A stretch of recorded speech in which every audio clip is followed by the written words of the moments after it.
세계 보통 3대 폭포라고 얘기하죠. 3대 폭포가 뭘까요? 우리가 제일 먼저 떠오르는 게 나이아가라 폭포 나오겠죠. 캐나다, 미국 국경에 있고, 두 번째가 이구아수 폭포, 브라질과 아르헨티나 국경에 있고, 또 한 가지가 빅토리아 폭포라고 하죠. 잠비아와 잠베부에의 국경에 있는 폭포죠. 이구아수 폭포는 세계에서 가장 넓은 폭포, 그것을 이구아수 폭포라고 하고, 그럼 나이가라는 뭐냐? 나이가랴 폭포는 세계에서 유량이 가장 많은 폭포, 떨어지는 물이 제일 많은 폭포. 낙차가 가장 큰 폭포는 뭘까요? 빅토리아 같은데 그게 아니에요. 베네수엘라가 있는 앙헬 폭포래요. 900 거의 한 1km 돼요. 979m. 그 정도로 낙차가 크다고 얘기합니다. 3대 폭포 누가 정했는지 잘 모르겠어요. 어쨌든 3대 폭포라고 그렇게 얘기하죠. 특히 이 나이아가라 폭포는 아까 유량이 많다 하잖아요. 왜 그럴까요? 보통 폭포는 어디에 있을까요? 산속에 있잖아요. 우리나라 보통 보면 폭포가 거의 다 산에 있잖아요. 근데 이 나이아가라의 폭포 특징이 뭐냐면 평지에 있어요. 이게 나이아가라 강이라고 하죠. 위에 쪽에 그 강이 호수 같아요. 엄청 넓은 그 강에서 떨어지는 거죠. 그 강에 올라가 보면 거기도 대단히 멋있는 유원지래요. 상당히 아름답다고 하더라고요. 그래서 거기서 사람들이 뱃놀이를 많이 한대요. 보통 뱃놀이하고 물도 잔잔하고 아름다워서 사람들이 상당히 좋아하는 그런 관광지라 하더라고요. 근데 너무 넓고 호수 같기 때문에요. 물이 보통 폭포 쪽으로 흐르잖아요. 그러면 사람들이 보통 모르고 있다가 자꾸 폭포 쪽으로 내려간대. 가만히 노를 젓지 않으면. 그래서 이제 거기다가 뭘 세웠냐면 경고선을 세웠어요. 1차 경고선, 2차, 3차까지 세운 거야. 1차 딱 하면서 여기까지는 오지 마십시오. 근데 이제 그렇지 못하고 이제 또 내려가는 사람이 있대요. 항상. 그럼 2차 경고가 아니라 여기까지 위험합니다. 3차 경고는 아예 막 그냥 죽습니다. 이런 것까지 이제 경고가 이제 된다는 거죠. 근데 재미난 것은요. 거기를 또 관리하는 사람이 있잖아요. 줄을 만들어 놓고 관리하고 이제 하는 사람이 있는데 뭐 1차, 1차 때는 그래도 이제 노를 저으면 올라가기 쉬워요. 유속이 더디니까. 근데 2차 때는 좀 고생을 하겠죠. 아무래도 물살이 빠르니까. 3차 때는 이건 대책이 없대요. 너무나 빨라갖고. 근데요, 1년에 여기서 꼭 서너 명씩은 죽는데, 뱃놀이 하다가. 그렇게 3차까지 경고가 났어도 꼭 몇 명은 죽는데요. 그래서 보통 나이아가라 경고 이런 얘기를 참 많이 해요. 나이가랴 폭포의 경고 이런 얘기를 참 많이 한다는 거죠. 항상 경고가 있어요. 은희생에서 1차, 2차, 3차는 아니더라도 뭔가 경고의 사인은 다 있어요. 세상 살다 보면. 경고도 있지만 좋은 의미에서 기회가 있다는 거죠. 여러분 살면서 여러분의 기회가 참 많았을 것 같아요. 지난 과거를 딱 보면 그때 좋은 기회였는데 그때 그걸 했어야 되는데 아니면 주식하는 사람들은 못해 그때 그 주식 샀어야 되는데 아니면 뭐 어떤 결정할 때 그때 거기 했었었는데 뭐 이런 기회가 있었다는 거죠. 그래서 우리는 늘 그런 얘기하죠. 그때 기회 놓쳤다고 많이들 얘기하잖아요. 근데 솔직한 얘기로 생각해 보니까 기회를 놓친 게 아니라 내가 그냥 무시하고 흘려버린 거 아니야? 내가 그냥 보낸 거 아니야? 솔직한 얘기로 기회를 놓친 게 아니라 내가 그냥 잘못 결정한 거죠. 어떻게 보면 그냥 우습게 한 거죠. 저만큼 가서 생각하니까 그때 그게 기회였구나 이렇게 되는 거죠. 기회를 놓친 거죠. 어떻게 보면 그죠? 근데 내가 버린 거죠. 쉽게 얘기해서 내가 할 수도 있었는데 내가 안 한 거죠. 어떻게 보면 놓친 게 아니라 기회가 잘못이 아니라 내가 문제죠. 어떻게 보면 보통 아까 얘기했듯이 한계선이 있어요. 분명히 한계가 있거든요. 우리에게. 그리고 우리가 그 한계를 넘어가면 그때부터는 골치 아파지죠. 우리가 살면서 그런 느낌 받잖아요. 어떤 일을 하더라도 이제 그만해야지. 여기까지다. 이거 더 하면 큰일 난다. 이런 거 있잖아요. 그다음에 이거 빨리 해야 되는데 더 늦어지면 안 되는데 그런 느낌도 막 받을 때가 있고요. 뭐 세상에 참 많아요. 이런 게요. 특히 우리가 배운다는 것도 그런 거 아니에요? 예? 어떤 사람들은 나이 먹든지 젊든지 그랬죠. 아, 이제 공부해야지. 공부 안 하면 안 되지. 아, 배워야겠다. 아, 열심히 뭐라도 해야겠다. 이런 느낌 받잖아요. 우리가 보통 할 때. 그게 어떻게 보면 하나의 경고일 수가 있는 거죠. 그거 자꾸 늦춰지면 어떻게 돼요? 배우기 힘들어져요. 배움의 때가 있다고 하잖아요. 근데 어떤 사람들은 배움의 때가 없다고 하던데, 그래, 배움의 때는 없어요, 사실. 근데 늦게 하면, 그때 안 하면 무진장이 고통스러워요. 힘들어. 더 힘들다는 거죠. 조금 더 있다가 뭐 이렇게 하다가 허송세월 보내면 나중에 결국 한계선을 넘어버리면 못한다는 거죠. 뭐 초등학교 다닐 때 아예 그냥 중학교 에 열심히 해야지. 열심히 중학교 왔어. 에이, 고등학교 때 뭐 고등학교 성적으로 간다니까 고등학교 열심히 해야지. 고등학교 때는 어때요? 돼요 그게? 더 안 돼요 사실은. 자꾸 유속이 빨라지는데 더 안 된다는 거죠. 그래요. 그냥 대학교 갔어요. 이제는 어떻게 해요? 좋은 직장 구해야지. 그게 구해지냐고요. 다음에 이게 참 이게 인생이더라 보니까. 여러분 운동해야죠. 요즘 나이 먹으니까 운동이 첫째잖아 이제. 그죠? 운동 언제 해야 돼요? 사실은 운동도요 힘이 있을 때 해야 돼요. 우리 그전부터 운동해야 된다 느낌이 왔었잖아요. 그때 안 하잖아요. 힘이 있을 때 하긴 해야 돼요. 그때부터. 보통 뭐 남자들 기준이니까 한 40대에는 해야 된다는 거예요. 그래야 운동이 이게 체질이 되지. 이게 늦어지면 늦어서 더 힘들다는 거예요. 그렇죠 여러분. 가봐요. 이제부터 한 60 먹고서 가서 운동해서 운동해야지 하면 그게 운동이 되냐고요. 힘이 많이 들죠. 그래 운동할 수 있어요. 못한다는 게 아니야. 안 하는 것보다 훨씬 낫죠. 근데 되게 힘들어요. 젊은 애들 하는 거 비교하면 이건 너무 힘든 거예요. 이건 모든 게. 왜 그래요? 나중에 조금 더 있다가 이렇게 하다가 힘들어지는 거죠. 조금 더 빨리 했으면 수월했을 텐데. 나아들 텐데. 참 이게 늦게 하니까 그냥 피물 나는 거죠. 이제 그런 식으로 되는 거죠. 이것뿐만 아니라 생각해보니까 진실도 기회가 있어요. 그때 진실했어야 돼. 그때 솔직했어야 돼. 나중에 하지 하니까 더 못하게 되고 이젠 거의 힘들어지죠. 때가 있더라고요 보니까. 의로움에도 기회가 있어요. 선행도 기회가 있더라고. 그 순간 넘어가니까 안 되더라고요. 내가 마음먹은 순간 그때 딱 하면 얼마나 좋아요. 조금 가면 그게 자꾸 반감돼. 안 돼. 나중에는 하고 싶어도 안 돼요. 모든 게 그래요 이게. 근데 더 중요한 게 인생에서 하나님 앞에서 뭘까요? 이게 회개의 기회가 있어요. 회개도. 그때 회개했으면 쉬웠어요. 되게 편했고 할만했어요. 고칠 수 있었어요. 돌아설 수 있었어요. 물론 그것 때문에 리스크가 있겠죠. 어려움이 있겠죠. 그걸 감수하면서 그때 했으면 그래도 덜 했을 것 같아. 하고 나면 얼마나 마음이 홀가분해지고 얼마나 자유스러워요. 그런 대로 어떻게 하면 얻는 게 더 많았어. 근데 어떻게 돼요? 그 소중한 기회가 자꾸 늦어지면 어떻게 돼요? 이상하게 더 힘들어져요. 그 문제를 더 은폐시키려 하고 그 은폐하자니까 더 큰 죄를 짓고 그래 다 덮다 안 되니까 팡 터져버리죠. 여러분 빚도 작을 때 갚아야 쉽지.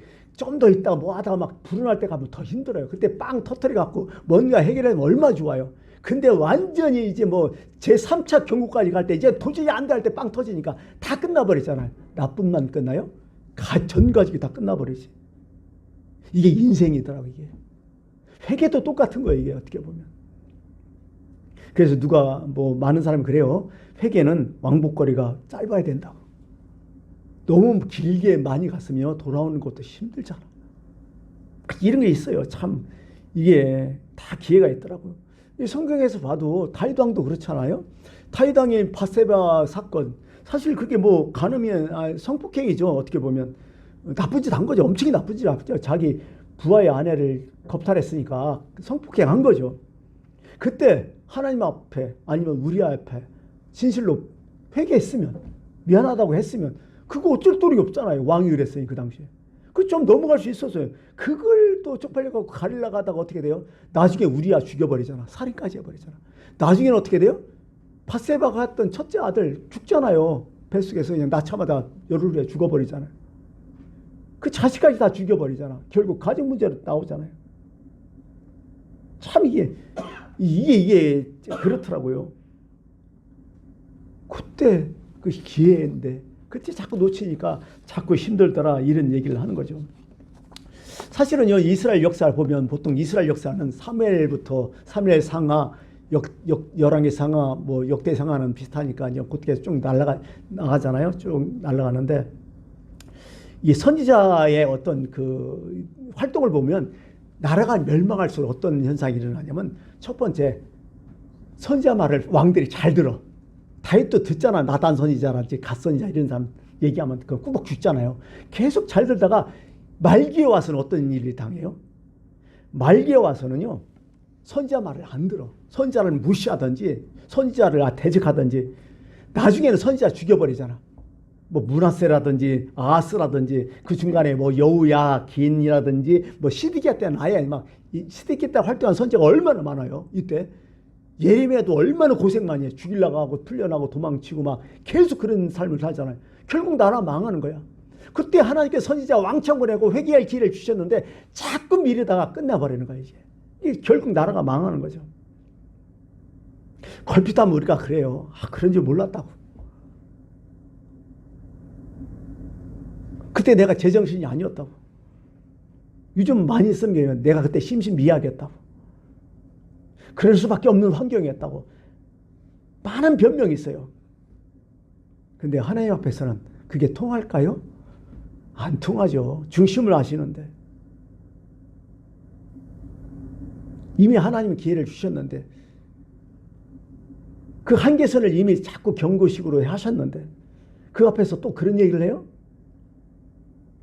여러분, 사람이 건강을 잃는 것이 갑자기 어느 날 갑자기 잃어요?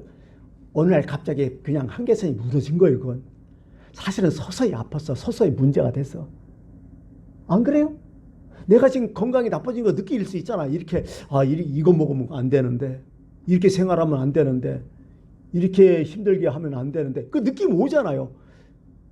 자꾸 그러다가 1차, 2차, 3차 경고 딱 되니까 끝나는 거죠. 이제 그때 절제했었는데 의사들도 그래요. 모든 병의 75%가요 예구에 거의 찾아온대요. 암이 무서운 것이 예구가 없어서 그렇지 거의 75%는 거의 예구가 된대요. 몸에. 어떻게 보면 이게 또 우리에게 주신 하나님의 선물 기회 아니에요. 이런 것들이. 예. 지금 어떻게 보면 지금도 우리는 예고받고 있고 경고를 받고 있어요. 근데 제일 무서운 게 뭔 줄 알아요? 은혜의 한계선이 있다는 거예요. 하나님은 은혜의 한계선. 은혜도 한계가 있다는 거예요. 성경은. 이게 성경 말씀이에요. 언제나 하나님 다 은혜 베풀어준다. 끝까지 은혜다. 아니에요. 내가 보니까. 은혜에 분명히 한계선이 딱 있어요. 그 보통 우리가 마지노선이라고 하잖아요. 여기서 마지노선은 이게 마지가 프랑스 지방 이름 아니에요? 제2차 세계대전 때 독일하고 프랑스 싸울 때 그 탱크 못 지나가게 마지노선 해갖고 막 참호판가 그게 마지노선 이렇게 됐는데 그게 있어요. 거기 넘어서려면 끝나버리는 거야 이제. 그게 분명히 있다는 거죠. 그래서 오늘 15절에 그런 말씀을 하시는 거죠. 성경에 일렀으되 하면서 오늘 너희가 그의 음성을 듣거든 경노하시게 하던 것 같이 너희 마음을 완고하게 하지 말라 하였으니 이거 그의 음성 경고하신다는 거죠. 뭔가 한계를 준다는 거죠. 이게 기회를 준다는 거죠. 근데 마음을 완고하게 하지 말라는 거예요. 오늘 하는 말씀은. 또 그럼 큰일 난다. 완고하게 마음을 경화시키지 말라. 마음을 광팍하게 하지 말라. 이러면 박살 나는 거죠. 이제 완고하다 헬라어 하면 찾아봤어요. 요즘 쉬워지니까 헬라어 찾기가. 스클레리오 굳어진다. 시멘트처럼 점점 굳어지는 현상 이런 얘기를 하는 거죠. 시멘트처럼 굳어지면 끝장나는 거죠. 깨져버리는 거지. 그냥 박살 나는 거죠. 내 마음이 경화되면 안 되는 거예요. 부드러워야 되는데 부드러우면 수용력 아니에요. 뭔가 받아들여야 되는데 그냥 원고집이요. 막 그냥 극단에 돼버린 거예요. 마음이. 이게 대책 안 쓰는 거죠. 여러분 하나님 앞에서 마음이 극단에 되면 어떻게 돼요? 닫으면 누가 들어와 이제? 사단이 들어올 수밖에 없잖아.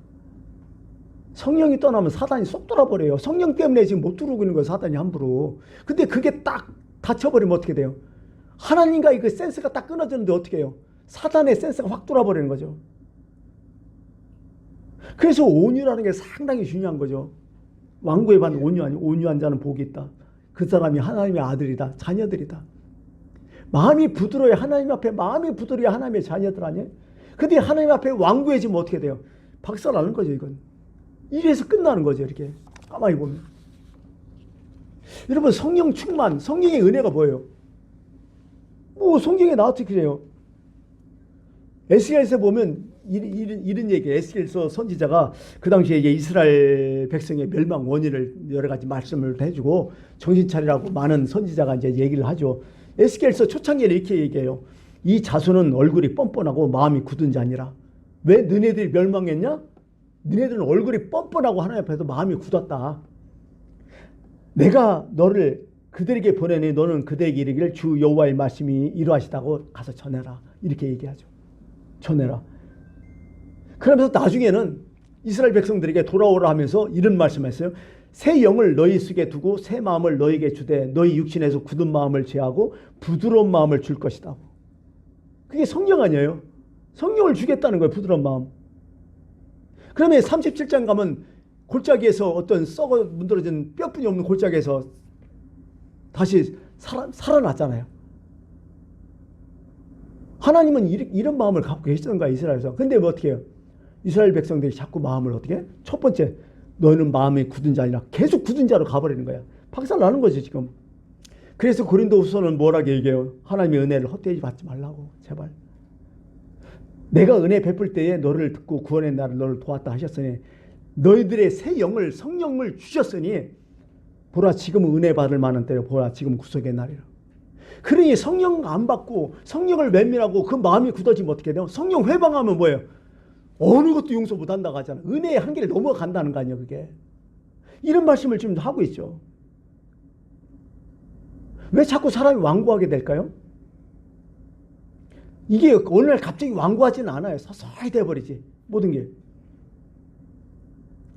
하나님을 온전히 믿지 못하고 늘 세상과 하나님 사이에 끼기도 하고 늘 때려놓아 불신해버리고 뭐 왔다 갔다 자기 방법대로 하나님이 유리하고 이러다 보면 서서히 완고해지는 거예요. 완고해져. 자꾸 불신함을 몰고 가는 거예요, 사단은. 불신이 되면 뭐예요? 일단 인간이 교만해져요. 자기 중심이요. 나를 특별한 존재로 과다 표장하면 막 대단한 줄 알아, 지가. 그러고 남의 문제가 있으면 나는 대단하기 때문에 어떤 문제가 있으면 다 남의 탓으로 다 돌려버려. 내가 부족하고 내가 부드러우면 내 탓으로 돌려, 보통 사람은. 근데 내가 완고해지잖아요? 내 마음이 확 닫아지고 경화되잖아요? 다 남 탓으로 돌려요. 예수님 당시 유대인들이 그랬잖아. 예수님께서 거기서 사역하시는 동안 어떤 일이 일어나요? 예수님 말씀 들려오지 않았잖아. 마음 꽉 닫아버리니까. 그러고 바리새인 사두개 이런 특별한 존재로 다들 여겼잖아, 자신이. 나는 저 세리와 같지 않다는 동안 하면서 난리를 치잖아요. 이들은 뭐예요? 못 들었어. 보기는 봐도 진짜로 못 봐. 다 장님이 됐어. 소경이 인도해버렸어, 그 당시에. 마음이 완고해지면 이렇다니까요. 여러분, 자꾸 내 마음이 완고해지면 어떤 현상, 하나님께서 어떤 일을 하실까요? 생각해 보니까요. 자꾸 완고해지면요, 성령의 탄식이 들려와. 성령이 탄식한다는 얘기가 성경에 많이 나와요. 성령이 책망도 하고요. 성령이 아파하시고 성령이 괴로워하시고 그래요. 나는 부담스럽죠. 어떻게 보면 이 신앙이라는 게 그래요. 신앙이라는 건 하나님과의 이런 인격적인 관계거든요. 서로 주거니 받거니 하는 인격적인 관계. 근데 인격적인 관계에서 성령님이 그렇게 역사하셔요. 우리를 다스려요. 기계로적으로 안 해요. 절대로 대화하시고요. 자꾸 나를 깨우치려고 하고 자꾸 마음을 돌려고 하고 나를 자꾸 찾아요. 그게 나오잖아요, 현상이. 첫 번째 뭐예요? 아담과 하와가 딱 번제하니까 딱 하나님 딱 오셔서 뭐라고 해요? 아담아 어디 있냐 부르잖아요. 탄식하시는 거예요. 대화하려고 하시는 거예요. 경고를 주시려고 하는 거예요. 가인이 아벨을 죽이고 나서 또 뭐라고 해요? 가인아 네가 어디 있냐 또 찾아오시잖아. 하나님 마음이 이렇다니까요. 이 성령의 탄식이 이런 것들이 다 이렇게 하신다는 거죠. 예.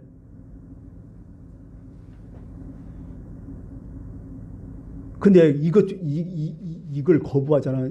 이걸 끝나잖아요. 그 순간 아까도 얘기했지만은 악마가 나를 불러들여요. 그때부터는.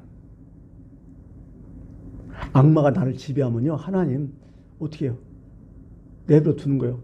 로마서 보면요. 로마서 1장 보면 24, 25, 28절에 똑같은 용어죠. 하나님이 내어버려 두사.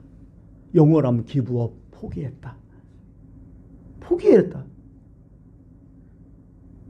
파레투켄 아우투스. 헬라어로 원문은 그래요. 포기했다. 하나님이 포기한 인생. 하나님의 포기하니까 어떤 현상이 일어나요?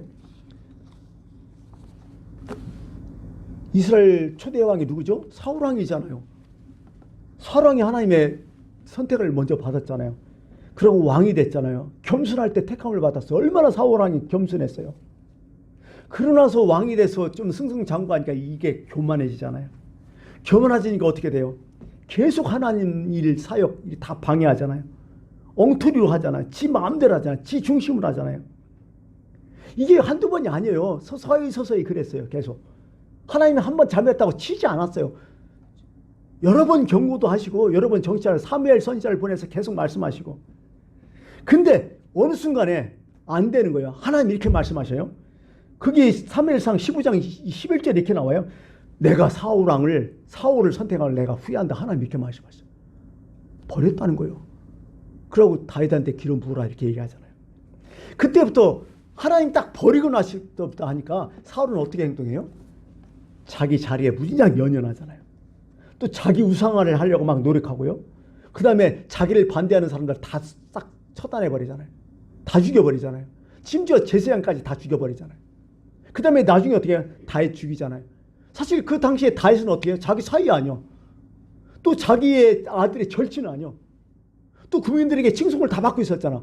그런데도 불구하고 자기 자리가 자기 평생을 어떻게 살아요? 다윗 죽이려고 하는 거예요. 평생 그렇게 살다가 끝나잖아요. 다윗이 그렇게 봐주고 다윗이 깨우쳐줘도 어떻게 돼요? 그 순간 뉘우치고 또 시작하잖아요. 계속. 이게 안 되는 거예요. 이게. 한계가 넘었으니까 사람이 안 되더라 이제. 가룟 유다는 뭐예요? 아니 가룟 유다도 하나님께서 예수님께서 엄청나게 많은 경고를 하시잖아요. 처음부터 너 중에 누가 나를 팔자다 하면서 계속 경고해요. 나를 팔리라. 나와 함께 그릇에 넣는 그가 나를 팔리라. 여러 번 하죠. 다른 유다한테도 직접 바로 너다고 얘기도 하고 계속 1, 2, 3자 경고를 계속 주잖아요. 정신 차리라고. 너 정신 차리라고. 근데 어떻게 해요? 마음이 완고하잖아요. 경화돼 버리잖아요. 성경은 이렇게 얘기해요. 주각을 받은 후 곧 사탄이 그 속에 들어간지라. 아까 얘기했잖아요. 하나님 영이 떠나니까 사탄이 싹 들어와 버린다 그냥. 가룟 유다는 이 순간 어떤 느낌이 있을까요? 무지장이 자유롭겠죠. 야 이제 난 잘됐다. 은삼시에 팔았으니 에이 참 잘됐다 생각했죠. 근데 그게 독배를 마신 거죠. 어떻게 보면. 저는 그렇게 생각해요. 요즘 주일 성수라든지 아니면 여러 가지 이제 뭐 신앙생활 할 때 요즘 그게 다 흐트러졌어요. 그래갖고 요즘 교회에 빠져도 그 예배에 정당한 공예배들 많잖아요. 그거 빠져도 아무 일이 일어나지 않아. 예배 빠져도 아무 이상 없네. 예배 빠져도 괜찮네. 뭐 하루 정도 뭐 한 주 빠져도 되네. 일 있으면 빠져야지. 이런 마음이요. 이게 뭐야? 자꾸 경화되는 거예요. 솔직한 얘기로. 그거 하면서 우리 마음속에 어떤 마음이 들어요? 이러면 안 되는데 그런 마음이 들잖아요. 솔직한 얘기로. 근데 어떻게 한두 번 하다 보니까 계속 경화되는 거예요.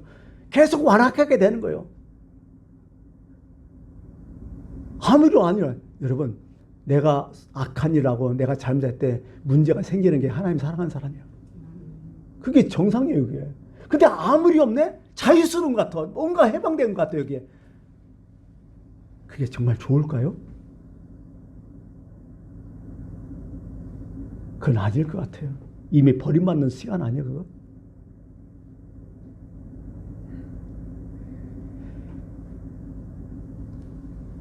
이제 말씀을 마칠까 합니다. 히브리서 3장 8절에 보면 이런 말씀이 있어요.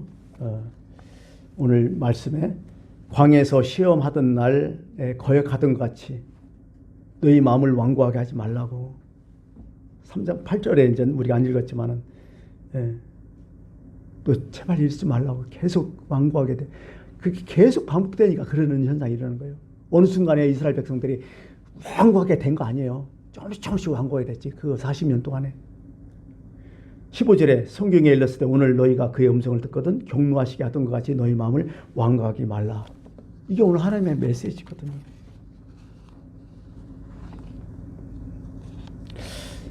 여러분, 우리 마음을 한번 살펴보시기 바랍니다. 정말 나는 하나님 앞에 완고하게 하는 것이 없는지. 우리 스스로 되돌아보야 돼요. 남들이 다 그렇게 산다고, 세상이 다 그렇다고, 요즘 신앙생활이 다 그렇다고 그렇게 가냐? 전체가 완고해지면 그게 정상인 줄 알아. 그런데 아니에요. 어차피 우리는 하나님 앞에 단독자로 써야 돼요. 나 혼자 써야 돼. 거기서 누구 없어요. 누가 우리 교회가 그렇던데요. 어떤 교회가 그렇던데요. 세상이 그렇던데. 웃기는 소리 하지 마요. 어차피 나는 벌거벗은 것으로 하나님 앞에 서야 돼요. 스스로 내가 완고해 되지 않는 것이 없는지 우리 좀 고민 좀 하면서 다시 한번 반성하는 기회가 됐으면 좋겠습니다. 기도하겠습니다.